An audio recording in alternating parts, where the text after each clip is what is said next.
का हौज। आज मुंह किसने मुंह धोया है? सबने धोया है। नहाकर कौन आया है? खुशबू किसने लगाई है? सबने। क्यों? ताकि हम अगर किसी के बगल में बैठते हैं तो हमसे बदबू ना आए। हम खुद में क्या है, खुद को गंदा महसूस ना करें। ना हमारी आंखें, ना हमारे कान, ना हमारा नाक, ना हमारे जिस्म का कोई और हिस्सा। लावी और काहिन क्या करते थे? इस जगह पर जाकर पीतल का हौज क्या करते थे?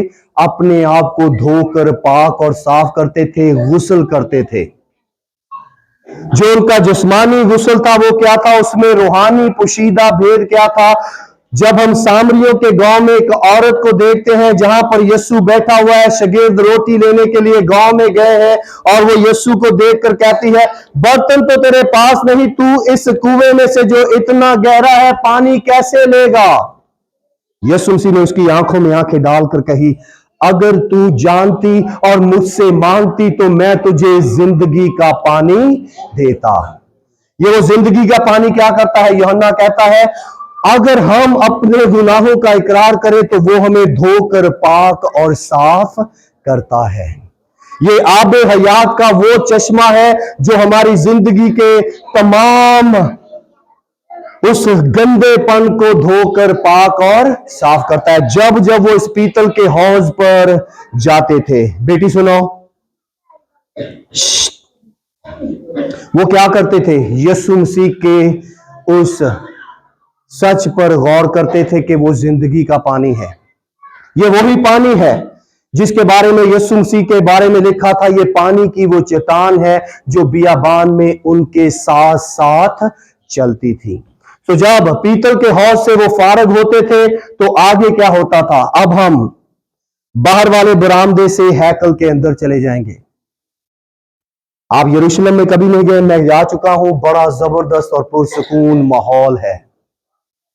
बाहर वाला बरामदा जहां पर दो चीजें पड़ी हुई थी, अब हम बाहर वाले बरामदे से अंदर वाला बरामदा उसमें आ गए हैं। इसमें तीन चीजें पड़ी थी। जैसे ही पर्दे के इस बरामदे से आगे जाते हैं तो बाएं हाथ जब हम देखते हैं तो हमें क्षमादान मिलता है। ये क्षमादान खुदा की हिदायत के मुताबिक बनाया गया था। इसमें 7 चिराग बनाए गए थे जिसका रेफरेंस क्या है? नए एहदनामा में मुकाशवा की किताब में 7 कलीसियों के साथ है। हम उस पर वक्त नहीं गुजारेंगे। और खासल खास जब लावी काहिन हैकल में आते थे, जैसे आपने आने से पहले क्या है?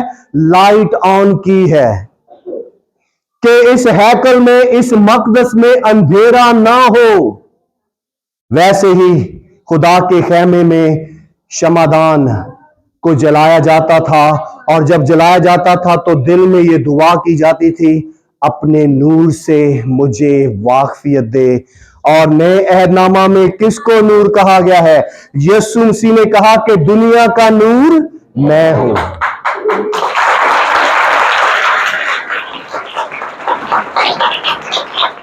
अगर आप यूहन्ना 8 बाब पढ़े तो ये वाकया कब का है? जब वो सुबह सवेरे पहाड़ से उतरकर, उसने सारी रात पहाड़ पर गुजारी और सुबह सवेरे पहाड़ से उतरकर जब वो हैकल में आया, गालबन जब लावी काहिन क्या है? क्षमादान जला रहे थे, सूरज निकल रहा था, तो यीशु मसीह ने उनकी तरफ देखकर कहा कि दुनिया का नूर मैं हूं। मैं वो नूर हूं जिसे तुम्हारे बाप दादा 4.5 साल के 4000 के साल के अरसा से ज्यादा का जो वक्त है, हैकल में जब जब इस क्षमादान को जलाते थे तो कहते थे कि आफताबे सदाकत ताले होगा, दुनिया का नूर आएगा जो हमारे साथ चलता रहा। मैं वो ही हूं जिसके तुम मुंतजर थे। और यीशु ने कहा दुनिया का नूर मैं हूं, क्योंकि जो कोई मेरी पैरवी करेगा वो अंधेरे में ना चलेगा। क्षमादान को जब जला लेते थे उसके बाद क्या होता था? हम अंदर वाले बरामदे में है, याद रखना।